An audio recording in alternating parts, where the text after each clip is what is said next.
It's Bible time நிகழ்ச்சிக்கு உங்கள் யாவரையும் நாங்கள் அன்புடன் வரவேற்கிறோம். கடந்த சில வாரங்களாக எபேசியர் புஸ்தகத்திலிருந்து பல தலைப்புகளை கொண்டு வசனத்தை ஆராய்ந்து வருகிறோம். இன்றும் முடிவாக we stand in God's armor, தேவனுடைய சர்வாயுத வர்க்கத்தை தரித்தவர்களாய் நிற்கிறோம் என்ற தலைப்பு எபேசியர் 6ஆம் அதிகாரத்திலிருந்து டாக்டர் எபி நம்மோடு பகிர்ந்து கொள்வார்கள். வாங்க தேவனுடைய வசனத்தை சேர்ந்து தியானிப்போமா? ஒரு சோல்ஜர் வாருக்கு போகும்போது அந்த பாதுகாப்பு கவசம் அணியாமல் போனா நிச்சயமாகவே எதிரிகளை எதிர்கொள்ளவே முடியாது. கண்டிப்பாக எதிரியின் மூலமாக வரக்கூடிய அட்டாக்ஸ் அதை சமாளிக்கவே முடியாது. எப்படி ஒரு சோல்ஜருக்கு பாதுகாப்பு கவசம் அவசியமோ, ப்ரொடெக்ஷன் கியர் அவசியமோ, அதே போல விசுவாசிகளுக்கும் தேவனுடைய சர்வாயுத வர்க்கம் அவசியம். இன்றைக்கு அதை குறித்து தான் நாம் சிந்திக்க இருக்கிறோம். உங்களுடைய வேதாகமத்தை எபேசியர் 6ஆம் அதிகாரத்துக்கு திருப்பிக் கொள்ளுங்கள். 6ஆம் அதிகாரம் 10ஆம் வசனம். கடைசியாக அப்படின்னு சொல்லி பவுல் சொல்றார். இதுவரைக்கும் கிட்டத்தட்ட நம்ம 12 பாடங்கள்ல who are we, நாம் யார், மற்றும் how should we live, நாம் எப்படி வாழ வேண்டும் என்பதை குறித்து பார்த்தோம். கடைசியாக அப்படின்னு சொல்லும்போது இதற்கு நாம் நிச்சயமாகவே கவனம் செலுத்த வேண்டும். இதை பவுல் இந்த கடிதத்தை எழுதும்போது, இந்த லெட்டரை எழுதும்போது நாம் யார் என்பதை சொல்லிவிட்டு, நாம் எப்படி நடக்க வேண்டும் என்று சொல்லிவிட்டு, இறுதியாக ஒரு முக்கியமான காரியத்தை குறித்து பேசுகிறார். 10ஆம் வசனத்திலிருந்து நான் வாசிக்கிறேன். கடைசியாக என் சகோதரரே, கர்த்தரிலும் அவருடைய சத்துவத்தின் வல்லமையிலும் பலப்படுங்கள். நீங்கள் பிசாசின் தந்திரங்களோடு எதிர்த்து நிற்க திராணி உள்ளவர்களாகும்படி தேவனுடைய சர்வாயுத வர்க்கத்தையும் தரித்து கொள்ளுங்கள். ஏனெனில் மாம்சத்தோடும் இரத்தத்தோடும் அல்ல, துரைத்தனங்களோடும் அதிகாரங்களோடும் இப்பிரபஞ்சத்தின் அந்தகார லோகாதிபதிகளோடும் வானமண்டலங்களில் உள்ள பொல்லாத ஆவிகளின் சேனைகளோடும் நமக்கு போராட்டம் உண்டு. ஆகையால் தீங்கு நாளில் அவைகளை நீங்கள் எதிர்க்கவும் சகலத்தையும் செய்து முடித்தவர்களாய் நிற்கவும் திராணி உள்ளவர்களாகும்படிக்கு தேவனுடைய சர்வாயுத வர்க்கத்தையும் எடுத்துக்கொள்ளுங்கள். ஸோ இந்த 4 வசனத்துல நாம் பார்க்கக்கூடியது என்னன்னா, முதல்ல அப்போஸ்தலனாகிய பவுல் என்ன சொல்றாருன்னா, என் சகோதரரை கர்த்தரிலும் அவருடைய சத்துவத்தின் வல்லமையிலும் பலப்படுங்கள். இந்த ஆவிக்குரிய போராட்டம், இந்த போராட்டத்தை நாம் எதிர்கொள்ள வேண்டுமென்றால் அது நம் மூலமாக ஏற்படக்கூடிய ஒரு காரியம் அல்ல.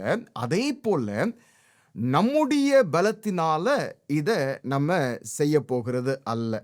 ஆகவேதான் அப்போஸ்தலனாகிய பவுல் முதல்ல முக்கியமான ஒரு காரியத்தை சொல்றார். கர்த்தரிலும் அவருடைய சத்துவத்தின் வல்லமையிலும் பலப்படுங்கள் அப்படின்னு சொல்றார். நிச்சயமாகவே அவருடைய வல்லமை, அவருடைய பலத்தின் மூலமாக தான் இந்த ஆவிக்குரிய போராட்டத்துல நாம் வெற்றி பெற முடியும். ஸோ ஏன் நீங்கள் கர்த்தரிலும் அவருடைய சத்துவத்தின் வல்லமையிலும் பலப்பட வேண்டும் அப்படின்னு சொல்றார்னா, இங்க அவர் நம்முடைய எதிரியை குறித்து சொல்றார். I think we should know our enemy. நம்முடைய எனிமியை குறித்து நாம் அறிந்து இருப்பது நல்லது. ஒரு வார்ல எதிரியை குறித்தும் அல்லது அந்த எதிரியின் மூலமாக வரக்கூடிய அட்டாக்ஸை குறித்தும் நாம் தெரிந்து வைத்திருக்கவில்லை என்றால் நிச்சயமாகவே நாம் அதில் எளிதாக போராட முடியாது. So we should know our enemy. இந்த இடத்துல 3 காரியங்கள் இந்த எனிமியை குறித்து சொல்லப்பட்டிருக்கு.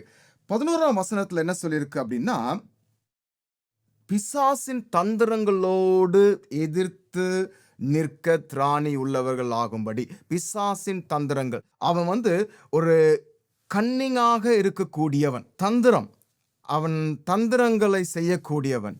அடுத்தது 12ஆம் வசனத்துல நீங்க பார்த்தீங்கன்னா, மாம்சத்தோடும் இரத்தத்தோடும் அல்ல, உங்களுடைய போராட்டம் வந்து மாம்சத்தோடும் இரத்தத்தோடும் அல்ல அப்படின்னு சொல்லும்போது, பீப்பிளோட கிடையாது அப்படின்னு சொல்லிட்டு, துரைத்தனங்கள், அதிகாரங்கள், இப்பிரபஞ்சத்தின் அந்தகார லோகாதிபதிகள் அப்படின்னு சொல்லி இங்க சொல்லப்பட்டிருக்கு.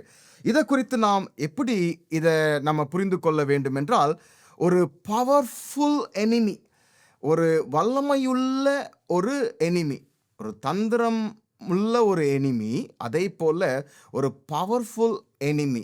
மூன்றாவது நாம் பார்க்கக்கூடியது என்னன்னா, 12ஆம் வசனத்திலேயே வாசிக்கிறோம், வான மண்டலங்களில் உள்ள பொல்லாத ஆவிகளின் சேனைகளோடும், wicked and evil. ஸோ கன்னிங்கா இருக்கக்கூடியவன், அது மாத்திரமல்ல பவர்ஃபுல்லாக இருக்கக்கூடியவன். மூன்றாவது நாம் பார்க்கக்கூடியது விக்கட், ஈவில், பொல்லாதவன். ஃபர்ஸ்ட்ல பவுல் சொல்றாரு, கர்த்தரிலும் அவருடைய சத்துவத்தின் வல்லமையிலும் பலப்படுங்கள் அப்படின்னு சொல்லி சொல்றார். இந்த ஆவிக்குரிய போராட்டத்துல நாம் வெற்றி பெற வேண்டும் என்றால் நிச்சயமாகவே தேவனுடைய சர்வாயுத வர்க்கத்தை நாம் தரித்து கொள்ள வேண்டும். இந்த இடத்துல தரித்து கொள்ள வேண்டும் என்று மட்டும் சொல்லல, அவர் வந்து இன்னொரு காரியத்தை சொல்றார். என்ன காரியத்தை சொல்றார் அப்படின்னா, we stand in God's armor. நாம் தேவனுடைய சர்வாயுத வர்க்கத்தை தரித்தவர்களாய் நிற்கிறோம். இந்த ஆயுதங்களை தரித்து கொள்ளும் போது we stand, நாம் நிற்கிறோம், நாம் ஆயத்தத்தோடு இருக்கிறோம் என்பதை குறிக்கக்கூடியதாக இருக்கு. அதுதான் இன்றைக்கு நாம் சிந்திக்கக்கூடிய ஒரு காரியம். we stand in God's armor. நாம் தேவனுடைய சர்வாயுத வர்க்கத்தை தரித்தவர்களாய் நிற்கிறோம். இந்த 10ஆம் வசனத்திலிருந்து 13ஆம் வசனம் வரைக்கும் நீங்க பார்த்தீங்கன்னா, இங்கிலீஷ் பைபிள்ல 4 இடத்துல அந்த ஸ்டாண்ட் அப்படின்ற வார்த்தை பயன்படுத்தப்பட்டிருக்கும். ஆனா தமிழ் பைபிள்ல 2 இடத்துல இருக்குது. 2 இடத்துல நேரடியாக கொடுக்கப்பட்டிருக்கு, 2 இடத்துல மறைமுகமாக கொடுக்கப்பட்டிருக்கிறது. So we stand in God's armor. நாம் தேவனுடைய சர்வாயுத வர்க்கத்தை தரித்தவர்களாய் நிற்கிறோம். இந்த தேவனுடைய சர்வாயுத வர்க்கம் அப்படின்னு சொல்லும்போது பவுல் வந்து என்ன சொல்றார் அப்படின்றத நம்ம பார்க்க போறோம். அதுக்கு முன்பாக இன்னொரு காரியத்தையும் உங்களுக்கு நான் சொல்ல வேண்டும் என்று விரும்புகிறேன். இந்த கன்னிங், பவர்ஃபுல், விக்கட் அப்படின்னு சொல்லி நம்ம சொன்னோம்ல, டார்க்னஸ் இல்லைன்னா இந்த டீமன் அப்படின்னு சொல்லி, சில பேர் வந்து தங்களுடைய வாழ்க்கையில் எது நடந்தாலும் இது சாத்தானால வந்திருக்கு அப்படின்னு சொல்லி சொல்லுவாங்க. என்ன பிரச்சனைகள் வந்தாலும், என்ன கஷ்டங்கள் வந்தாலும் இது வந்து அந்த சாத்தான் தான் அப்படின்னு சொல்லி சாத்தானை ப்ளேம் பண்ணுவாங்க. ஒரு சில பேர் வந்து சாத்தான் அவனுடைய கிரியை ஒன்றுமே இல்லை அப்படின்னு சொல்லி நம்பக்கூடியவங்களாக இருப்பாங்க. பட் ஆனால் சாத்தான் வந்து இந்த வசனத்தில் நம்ம வாசிக்கும் போது அவன் எப்படிப்பட்டவன் என்பதை நாம் பார்க்கிறோம். ஆகவே தான் நம்ம தேவனுடைய சர்வாயுத வர்க்கத்தை தரித்தவர்களாய் நிற்க வேண்டும். இப்போ நம்ம இந்த அப்போஸ்தலனாகிய பவுல் அந்த ஆர்மர் ஆஃப் காடை குறித்து, அந்த தேவனுடைய சர்வாயுத வர்க்கத்தை குறித்து என்ன சொல்றார் அப்படின்னு சொல்லி நாம் கேட்க போறோம். அதுல 6 பாயிண்ட்ஸ் சொல்றார். அதுல ஃபர்ஸ்ட் என்னன்னா, த பெல்ட் ஆஃப் ட்ரூத், சத்தியம் என்னும் கச்சை.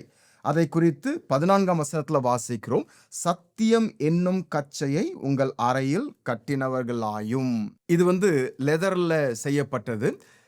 இதை ஒரு ரோமன் சோல்ஜர் வந்து அவங்களுடைய இடுப்பில் கட்டுவாங்க. அது அவங்க போட்டிருக்கக்கூடிய அந்த ஆடையை வந்து கரெக்டாக வைக்கும். அதே போல் அவங்களுடைய சோட், அதையும் அதை வைத்துக் கொள்வதற்கு அது உபயோகமாக இருக்கும். இந்த பெல்ட் ஆஃப் ட்ரூத் அப்படின்னு சொல்லும்போது இந்த இடத்துல அப்போஸ்தலனாகிய பவுல் என்ன சொல்ல வர்றார் அப்படின்னா, சத்தியம் என்னும் கச்சையை அப்படின்னு சொல்லும்போது உண்மையை குறித்து இங்க பேசுறார்.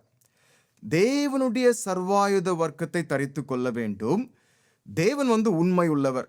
அவர் வந்து பொய் சொல்ல மனிதன் அல்ல. அவர் பொய் உரையாத தேவன் அப்படின்னு சொல்லி நம் வேதத்துல வாசிக்கிறோம். ஆனா சாத்தானை குறித்து நாம் பார்க்கும்போது அவன் வந்து பொய்க்கு பிதாவாயிருக்கிறான் அப்படின்னு சொல்லி பார்க்கிறோம். அவன் தன் சொந்தத்தில் எடுத்து பேசுறான் அப்படின்னு சொல்லி. ஸோ ஆகவே தான் இந்த இடத்துல அந்த சத்தியம் என்னும் கட்சியை உங்கள் அறையில் கட்டினவர்களாயும் அப்படின்னு சொல்லி அப்போஸ்தலனாகிய பவுல் சொல்றார். இந்த பெல்ட் எந்த விதத்துல விசுவாசிகளுக்கு பிரயோஜனமா இருக்கும் அப்படின்னு சொல்லி யோசித்தீங்கன்னா, it guards against Satan's lies. சாத்தான் சொல்லக்கூடிய பொய்களிலிருந்து நம்மை பாதுகாப்பாக வைப்பதற்கு இந்த பெல்ட் பிரயோஜனமாக இருக்கும். இந்த உண்மை பிரயோஜனமாக இருக்கும். இந்த சத்தியம் நமக்கு பிரயோஜனம் உள்ளதாக இருக்கும். சாத்தான் அவன் பொய்க்கு பிதாவுமா இருக்கிறான், பொய் சொல்லக்கூடியவனாக இருக்கிறான். நாம் ஏற்கனவே பார்த்தோம் கிறிஸ்துவுக்குள் நாம் யார் அப்படின்னு சொல்லி. குறிப்பாக 1ஆம் அதிகாரத்திலிருந்து நாம் பார்க்கும்போது எப்படி அவர் நம்மை தெரிந்து கொண்டார், எப்படி நாம் அவருடைய பிள்ளைகளாக இருக்கிறோம், எப்படி நமக்கு பாவ மன்னிப்பு கொடுக்கப்பட்டிருக்கிறது, எப்படி நமக்கு பரிசுத்த ஆவியானவரை அவர் கொடுத்திருக்கிறார்னு சொல்லி 1ஆம் அதிகாரத்தில் பார்த்தோம். ஆனால் அவன் பொய் சொல்லும்போது இதெல்லாம் இல்லை அப்படின்னு சொல்லுவான். இந்த சத்தியம் என்னும் கச்சை நமக்கு இந்த விதமான சாத்தானுடைய பொய்களிலிருந்து நம்மை பாதுகாப்பதற்கு உதவியாக இருக்கும். அடுத்தது நாம பார்க்கக்கூடியது 2வது நீதி என்னும் மார்க்கவசம். அதை குறித்து அதே 14ஆம் வசனத்துல நாம் வாசிக்கிறோம். நீதி என்னும் மார்க்கவசத்தை தரித்தவர்களாயும். So the breastplate of righteousness. இந்த breastplate of righteousness அப்படின்னு சொல்லும்போது, இந்த breastplate மார்க்கவசம் அப்படின்னு சொல்லும்போது இது அந்த சோல்ஜருடைய ஹார்ட்டையும் லங்ஸையும் பாதுகாப்பாக வைத்து கொள்ளக்கூடியது. ஸோ அதே போலதான் இந்த ரைச்சியஸ்னஸ், அதுவும் நீதி என்னும் மார்க்கவசம். இந்த நீதி அப்படின்னு சொல்லும்போது கிறிஸ்து நம்மை நீதிமான்களாக்கியிருக்கிறாரே, அந்த நீதியை தரித்தவர்களாய் இருக்கும்போது நாம் சாத்தான் பிசாசின் மூலமாக வரக்கூடிய போராட்டங்களிலிருந்து நாம் வெற்றி பெற முடியும். தேவனுடைய பார்வையில் நாம் பாவம் செய்தவர்களாயிருந்தோம். ஆனால் தேவன் நம்மை அவரோடு ஒப்புரவாக்கி நம்மை நீதிமான்களாக்கியிருக்கிறார். ஆனால் இந்த சாத்தான் இந்த பிசாசானவன் என்ன செய்வான் அப்படின்னு சொல்லி நீங்க பார்த்தீங்கன்னா, டே அண்ட் நைட், இரவும் பகலுமாக குற்றம் சாட்டுகிறவனாக இருக்கிறான். அதை குறித்து வெளிப்படுத்தின விசேஷம் 12ஆம் அதிகாரத்தில் வாசிக்கிறோம். அவன் இரவும் பகலும் குற்றம் சாட்டுகிறவனாக இருக்கிறான். தேவன் நம்மை நீதிமான்களாக்கி இருக்கிறார். ஆனால் அவன் நம்மை ஒரு பாவி என்றும் நம்முடைய குறைகள் என்ன என்பதையும் அதை சொல்லிக்கொண்டே இருப்பான். அப்படிப்பட்ட சாத்தானுடைய அக்யூசேஷன்ஸ், குற்றங்களிலிருந்து நாம் பாதுகாப்பாக இருக்க வேண்டும் என்றால் இந்த நீதி என்னும் மார்க்கவசத்தை நாம் அணிந்திருக்க வேண்டும். இந்த நீதி என்னும் மார்க்கவசம் it guards us against Satan's accusations. இன்றைக்கு இயேசுவானவர் பிதாவின் வலது பரிசத்தில் வீற்றிருக்கிறவராக இருக்கிறார். நமக்காக பரிந்து பேசிக் கொண்டிருக்கிறார். நம்மை நீதிமான் என்று அழைக்கிறார். ஆனால் சாத்தான் நம்மை பாவியாகவும் நம்மை ரட்சிக்கப்படாதவர்களாகவும் நம்மை அநீதி உள்ளவர்களாகவும் அவன் குற்றம் சாட்டி கொண்டே இருக்கிறான். ஆனால் இந்த நீதி என்னும் மார்க்கவசத்தை நாம் அணிந்திருக்க வேண்டும். 3வது அப்போஸ்தலனாகிய பவுல் என்ன சொல்றார் அப்படின்னா, சமாதானத்தின் சுவிசேஷத்திற்குரிய ஆயத்தம் என்னும் பாதரட்சை. அதை குறித்து 15ஆம் வசனத்துல வாசிக்கிறோம். சமாதானத்தின் சுவிசேஷத்திற்குரிய ஆயத்தம் என்னும் பாதரட்சையை கால்களில் தொடுத்தவர்களாயும். ஸோ இது ஷூஸ் ஃபார் யோர் ஃபீட். இது எப்படிப்பட்ட ஷூஸ் அப்படின்னு சொல்லி நீங்க பார்த்தீங்கன்னா, காஸ்பல் ஷூஸ். அதுவும் காஸ்பல் ஆஃப் பீஸ், சமாதானத்தின் சுவிசேஷத்திற்குரிய ஆயத்தம் என்னும் பாதரட்சை. சோல்ஜர்ஸ்க்கு இந்த ஷூஸ் ரொம்ப அவசியம். அவர்கள் போட்டிருக்கக்கூடிய ஷூஸ் எந்த விதத்தில் இருக்கும்னா, எப்போதும் அவங்கள ஆயத்த நிலையில் வைத்திருக்கக்கூடியதாக இருக்கும். அதே போல ஈஸியா அவங்க விழுந்து போகாம இருப்பதற்கு ஏற்ற விதத்துல இருக்கும். எப்பொழுதும் ப்ரிப்பேர்டா, ஆயத்தமாக இருக்கக்கூடிய நிலையில இருக்கும். இப்படிப்பட்ட ஒரு ஆயுதத்தையும் தரித்து கொள்ள வேண்டும் அப்படின்னு சொல்லி அப்போஸ்தலனாகிய பவுல் சொல்றார். இது எந்த விதத்துல நமக்கு உதவி செய்யும்? அதற்கு முன்பதாக எபேசியர் 2ஆம் அதிகாரத்திலேயே இந்த சமாதானத்தின் சுவிசேஷம் என்பதை குறித்து அழகாக அப்போஸ்தலனாகிய பவுல் சொல்லியிருக்கிறார். 13ஆம் வசனத்துல இருந்து பார்க்கிறோம். முன்னே தூரமாயிருந்த நீங்கள் இப்பொழுது கிறிஸ்து இயேசுவுக்குள் கிறிஸ்துவின் இரத்தத்தினாலே சமீபமானீர்கள். எப்படியெனில் அவரே நம்முடைய சமாதான காரணராகி, இயேசுவே நம்முடைய சமாதான காரணராகி இரு திருத்தாரையும் ஒன்றாக்கி பகையாக நின்ற பிரிவினையாகிய நடுச்சுவரை தகர்த்து, அப்படியே 16ஆம் வசனத்துல வாசிக்கிறோம், பகையை சிலுவையினால் கொன்று அதனாலே இரு திருத்தாரையும் ஒரே சரீரமாக தேவனுக்கு ஒப்புரவாக்கினார். பாவத்தினால மனிதனுக்கும் தேவனுக்கும் இடையில ஒரு பிரிவினை, அது மட்டும் இல்லை, மனிதனுக்கும் இடையிலேயே பிரிவினைகள். ஆனால் சமாதான காரணராகி இயேசுவானவர் இவர்களை ஒன்றிணைக்கிறார். அதை குறித்து தொடர்ந்து வாசிக்கும்போது, அல்லாமலும் அவர் வந்து தூரமாயிருந்த உங்களுக்கும் சமீபமாயிருந்த அவர்களுக்கும் சமாதானத்தை சுவிசேஷமாக அறிவித்தார். ஸோ இப்படிப்பட்ட அந்த சமாதானத்தை சுவிசேஷமாக அறிவிக்கக்கூடிய பாதரட்சையை நீங்கள் அணிந்தவர்களாக இருக்கணும் அப்படின்னு சொல்றார். இது எந்த விதத்தில் உபயோகமா இருக்கும் அப்படின்னு சொல்லி நீங்க பார்த்தீங்கன்னா, ஃபர்ஸ்ட் வந்து it guards as against Satan's gospel of division. ஆண்டவருடைய சுவிசேஷம் என்ன அப்படின்னு சொல்லி பார்த்தீங்கன்னா, ஆண்டவரோடு இணைக்கக்கூடியதாக இருக்குது, ஆண்டவரோடு நம்மை சமாதானப்படுத்தக்கூடியதாக இருக்குது, அதே போல விசுவாசிகளோடும் நம்மை சமாதானப்படுத்தக்கூடியதாக இருக்குது. ஆனால் சாத்தானுடைய சுவிசேஷம் என்று நம்ம சொல்ல முடியாது. சுவிசேஷம் அவனுடைய காஸ்பல், சாத்தானுடைய காஸ்பல் வந்து இட் டிவைட்ஸ் அஸ். கடவுளோடு நமக்கு இருக்கும் அந்த உறவையும் அது துண்டித்து விட செய்கிறது. அதே போல நமக்கும் மற்றவர்களுக்கும் இடையில இருக்கக்கூடிய அந்த உறவையும் அது துண்டித்து விடக்கூடியதாக இருக்குது. அடுத்தது நம்ம பார்த்தீங்கன்னா, இந்த சமாதானத்தின் சுவிசேஷத்துக்குரிய ஆயத்தம் என்னும் பாதரட்சை வந்து it guards as against Satan's false gospel. இது சாத்தானால் கொண்டு வரக்கூடிய தவறான சுவிசேஷம் அல்லது தவறான உபதேசங்களிலிருந்து நம்மை பாதுகாப்பாக வைக்கக்கூடியதாக இருக்கு. கிருபையினாலே விசுவாசத்தை கொண்டு ரட்சிக்கப்பட்டோம். அதுதான் சரியான ஒரு நல்ல சுவிசேஷம், அதுதான் நற்செய்தி. சாத்தானால வரக்கூடிய சுவிசேஷம் சில நேரத்தில் வந்து கிருபையினால இல்லாமல், விசுவாசத்தினால இல்லாமல் வரக்கூடிய ரட்சிப்பை குறித்து சொல்லக்கூடியதாக இருக்கிறது. இந்த ஒரு சுவிசேஷத்துக்குரிய பாதரட்சை வந்து அதற்கு எதிராகவும் நம்மை நிற்பதற்கு நம்மை ஆயத்தப்படுத்துகிறது. மூன்றாவது வந்து இந்த பர்டிகுலர் காரியம் எப்படி நமக்கு உதவி செய்யுது அப்படின்னு சொல்லி நீங்க பார்த்தீங்கன்னா, 2 கொரிந்தியர் 4ஆம் அதிகாரம் 4ஆம் வசனத்துல, இப்பிரபஞ்சத்தின் தேவனானவன் அவர்களுடைய மனதை குருடாக்கினான். யாருடைய மனதை குருடாக்கினான்? அவிசுவாசிகளுடைய மனதை குருடாக்கினான். நாம் எப்போதும் இந்த சுவிசேஷம் என்னும் பாதரட்சை அணிந்திருப்பதன் மூலமாக இந்த சுவிசேஷத்தை, சமாதானத்துக்குரிய சுவிசேஷத்தை அறிவிப்பதனால சாத்தான் யாரெல்லாம் குருடாக்கி வைத்திருக்கிறானோ அவர்களுடைய மனதை திறந்து அந்த இயேசுவை பார்க்க வைக்கிறது. அது மட்டும் இல்லை, அந்த இயேசுவை அவர்களும் ஏற்றுக்கொள்ள செய்யக்கூடியதாக இருக்கு. ஆகவேதான் இந்த சமாதானத்தின் சுவிசேஷத்துக்குரிய ஆயத்தம் என்னும் பாதரட்சையை நாம் தொடுத்தவர்களாக இருக்க வேண்டும். 4வது நாம் பார்க்கக்கூடியது என்னன்னா, 16ஆம் வசனத்துல வாசிக்கிறோம், பொல்லாங்கன் எய்யும் அக்னி ஆஸ்திரங்களை எல்லாம் அவித்து போடத்தக்கதாய் எல்லாவற்றுக்கும் மேலாக விசுவாசம் என்னும் கேடகத்தை பிடித்து கொண்டவர்களாயும் நில்லுங்கள். விசுவாசம் என்னும் கேடகம், the shield of faith.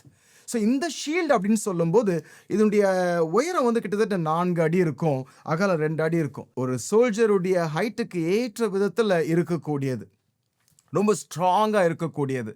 So இப்படிப்பட்ட ஒரு வெப்பனையும் அணிந்திருக்க வேண்டும் அப்படின்னு சொல்லி அப்போஸ்தலனாகிய பவுல் சொல்றார். இது எந்த விதத்தில் உபயோகமாக இருக்கும் அப்படின்னு சொல்லி நீங்க பார்த்தீங்கன்னா, this will guard us against the doubts Satan gives. சாத்தான் கொண்டு வரக்கூடிய சந்தேகங்களிலிருந்து நம்மை பாதுகாப்பாக வைப்பதற்கு உதவியாக இருக்கும். ஆதியாகமம் 3ஆம் அதிகாரத்திலே வாசிக்கிறோம், சாத்தான் எப்படி ஆதாம் ஏவாளுக்கு ஒரு சந்தேகத்தை ஏற்படுத்தினான் அப்படின்னு சொல்லி. சர்ப்பம் என்ன சொல்லுச்சுன்னா, நீங்கள் தோட்டத்தில் உள்ள சகல விருட்சத்தின் கனியை புசிக்க வேண்டாம் என்று தேவன் சொன்னது உண்டோ அப்படின்னு தான் கேட்கிறான், ஒரு சந்தேகத்தை. அதே போலதான் லூக்கா 4ஆம் அதிகாரத்துல வாசிக்கும் போது இயேசுவானவரை பிசாசானவன் சோதிக்கும் போது கூட, நீர் தேவனுடைய குமாரனே ஆனால் இந்த கல்லுகளை அப்பமாகும்படி செய்யும். சந்தேகத்தை கொடுக்கக்கூடிய விதத்துல தான் இந்த எதிரியா இருக்கக்கூடிய பிசாசானவன் செய்வான். அவனுடைய தந்திரங்களுக்கு, அவனுடைய பொல்லாத கிரியைகளுக்கு நாம் எதிர்த்து நிற்க வேண்டும் என்றால் விசுவாசம் என்னும் கேடகத்தை நாம் பிடித்து கொண்டவர்களாக இருக்க வேண்டும். 5வது நாம் பார்க்கக்கூடியது ரட்சணியம் என்னும் தலை சீரா. அதை குறித்து 17ஆம் வசனத்துல வாசிக்கிறோம். ரட்சணியம் என்னும் தலை சீராவையும் எடுத்துக்கொள்ளுங்கள் அப்படின்னு சொல்லி. ஹெல்மெட், இது தலையை பாதுகாப்பாக வைத்துக்கொள்ள உதவி செய்யும். இந்த ரட்சணியம் என்னும் தலை சீரா அப்படின்னு சொல்லி இந்த எபேசியர்ல வாசிக்கிறோம். ஆனா 1 தெசலோனிக்கேயர் 5ஆம் அதிகாரம் 8ஆம் வசனத்துல வாசிக்கும் போது நம்பிக்கை என்னும் அப்படின்னு சொல்லி வாசிக்கிறோம். 1 தெசலோனிக்கேயர் 5ஆம் அதிகாரம் 8ஆம் வசனம். பகலுக்குரியவர்களாகிய நாமோ தெளிந்தவர்களாயிருந்து விசுவாசம், அன்பு என்னும் மார்க்கவசத்தையும் ரட்சிப்பின் நம்பிக்கை என்னும் தலை சீராவையும் தரித்து கொண்டிருக்க கடவோம் அப்படின்னு சொல்லி. ரட்சிப்பின் நம்பிக்கை என்னும் தலை சீரா அப்படின்னு சொல்லி இங்க பார்க்கிறோம். ஸோ ஹெல்மெட் அப்படின்னு சொல்லும்போது இந்த இடத்துல நம்பிக்கை என்னும் தலை சீரா, இது நமக்கு எந்த விதத்துல உதவி செய்யக்கூடியதா இருக்கு அப்படின்னு சொல்லி நீங்க பார்த்தீங்கன்னா, this guards us against the hopelessness Satan gives. சாத்தான் நம்பிக்கையின்மையை கொடுக்கக்கூடியவனாக இருக்கிறான். நமக்கு ஒரு நல்ல நம்பிக்கை இருக்குது, நாம் கிறிஸ்து இயேசுக்குள்ளாக ரட்சிக்கப்பட்டோம் அப்படின்ற ஒரு நல்ல நம்பிக்கை இருக்கு. இந்த நம்பிக்கையில் இன்னும் நாம் வளர வேண்டும் என்று ஒரு ஜெபமாக 1ஆம் அதிகாரத்தில் அப்போஸ்தலனாகிய பவுல் எழுதியிருக்கிறார். இந்த நம்பிக்கை நமக்கு நிச்சயமாக வேண்டும். ஆனால் சாத்தான் அந்த நம்பிக்கையை கொடுக்காதவனாக காணப்படுகிறான். கிறிஸ்து இயேசுக்குள் நாம் ரட்சிக்கப்பட்டோம், நம்மில் இந்த காரியத்தை செய்தவர், நம்மில் நற்கிரியை தொடங்கினவர் அதை முடிக்க வல்லவராயிருக்கிறார். ஸோ அந்த நம்பிக்கையில் நம்ம வளர்வதற்கு இது நமக்கு நிச்சயமாகவே உதவி செய்யும். கடைசியில் நீங்கள் பார்த்தீங்க அப்படின்னா, வேத வசனமாகிய ஆவியின் பட்டயம், the sword of the spirit which is the word of God. அதை குறித்து 17ஆம் வசனத்திலேயே வாசிக்கிறோம். வேத வசனமாகிய ஆவியின் பட்டயத்தையும் எடுத்துக்கொள்ளுங்கள். இதற்கு முன்பாக 5 விதமான அந்த ஆர்மர் ஆஃப் காடை குறித்து நம்ம பார்த்தோம். தேவனுடைய சர்வாயுத வர்க்கம், அந்த 5 விதமான தேவனுடைய சர்வாயுத வர்க்கத்தை பார்க்கும்போது எல்லாமே சாத்தான் கொண்டு வரக்கூடிய அவனுடைய அட்டாக்ஸ், அது எப்படி நம்மை பாதுகாப்பாக வைத்துக் கொள்ளும் அப்படின்னு சொல்லி பார்த்தோம். இந்த கடைசியாக இருக்கக்கூடியது அது பாதுகாப்பாக, இந்த பட்டயம் அப்படின்னு சொல்லும்போது நம்மை பாதுகாக்கக்கூடியதாகவும் இருக்கிறது. அதே நேரத்தில் அவனுக்கு எதிராக போராடுவதற்கும் அது நமக்கு உதவி செய்யக்கூடியதாக இருக்கு. இந்த ஆவியின் பட்டயம் எந்த விதத்தில் நமக்கு உதவியா இருக்கு அப்படின்னு சொல்லி யோசித்தீங்கன்னா, இது சாத்தான் கொண்டு வரக்கூடிய சோதனைகள், அதிலிருந்து நம்மை பாதுகாப்பாக இருப்பதற்கு உதவி செய்கிறது. This guards us against Satan's temptations. இயேசுவானவரை குறித்து நம்ம ஏற்கனவே லூக்கா 4ஆம் அதிகாரத்தில் பார்த்தோம். சாத்தான் எப்படி ஒரு சந்தேகத்தை கொண்டு வந்தான் அப்படின்னு சொல்லி 3 விதங்கள்ல சோதிக்கும் போது கூட இயேசுவானவர் அந்த வசனத்தை கொண்டுதான் அந்த சோதனைகளை மேற்கொள்கிறார். மனுஷன் அப்பத்தினால் மாத்திரமல்ல, தேவனுடைய வாயிலிருந்து புறப்படும் ஒவ்வொரு வார்த்தையினாலும் பிழைப்பான் அப்படின்னு சொல்லி சொன்னார். ஸோ இந்த தேவ வசனமாகிய ஆவியின் பட்டயம் நாம் நிச்சயமாக தரித்து கொள்ள வேண்டும். ஏன் அப்படின்னா, சாத்தான் மூலமாக, பிசாசு மூலமாக வரக்கூடிய அந்த சோதனைகளிலிருந்து நாம் வெற்றியோடு வாழ்வதற்கு. இந்த 6 காரியங்களை சொல்லி முடித்ததுக்கு பிறகு 18ஆம் வசனத்திலிருந்து 21ஆம் வசனம் வரைக்கும் ஜெபத்தை குறித்து சொல்றார். எந்த சமயத்திலும் சகலவிதமான வேண்டுதலோடும் விண்ணப்பத்தோடும் ஆவினாலே ஜெபம் பண்ணி அதன் பொருட்டு மிகுந்த மன உறுதியோடும் சகல பரிசுத்தவான்களுக்காகவும் பண்ணும் வேண்டுதலோடும் விழித்துக் கொண்டிருங்கள் அப்படின்னு சொல்லி சொல்றார். அடுத்தது எனக்காகவும் ஜெபித்துக் கொள்ளுங்கள் அப்படின்னு சொல்லி சொல்றார். நீங்க ஜெபிக்கணும், பரிசுத்தவான்களுக்காக ஜெபிக்கணும், எனக்காகவும் ஜெபிக்கணும் அப்படின்னு சொல்லி சொல்றார். ஜெபத்தை ஒரு ஆயுதமாக சொல்லவில்லை. ஏன் அப்படின்னு சொல்லி நீங்க யோசித்து பார்த்தீங்கன்னா, இந்த முழு சர்வாயுத வர்க்கத்தை நாம் தரித்து கொண்டு இந்த பிசாசின் தந்திரங்கள், பிசாசின் பொல்லாத கிரியைகள், அதே போல பிசாசின் காரியங்களுக்கு நாம் எதிர்த்து நிற்க வேண்டும் என்றால் அதை ஜெபத்தோடு தான் நாம் செய்ய வேண்டும். ஆகவேதான் அந்த ஜெபத்தை இறுதியாக அவர் சொல்றார். இந்த ஜெபம் அப்படின்னு சொல்லும்போது அது கான்ஸ்டண்ட்டாக நாம் செய்து கொண்டே தான் ஒவ்வொரு தேவனுடைய சர்வாயுத வர்க்கத்தையும் தரித்து கொண்டு நமக்கு இருக்கக்கூடிய அந்த போராட்டத்தில் நாம் போராட வேண்டும். இப்படி ஜெபிக்கும் போது தான் நாம் ஜெபித்து தேவனுடைய சர்வாயுத வர்க்கத்தை அணிந்தவர்களாக போராடும்போது நிச்சயமாகவே நாம் வெற்றியோடு வாழ முடியும். நாம் எப்படி வாழ வேண்டும் அப்படின்னு சொல்லி பார்த்தோம்.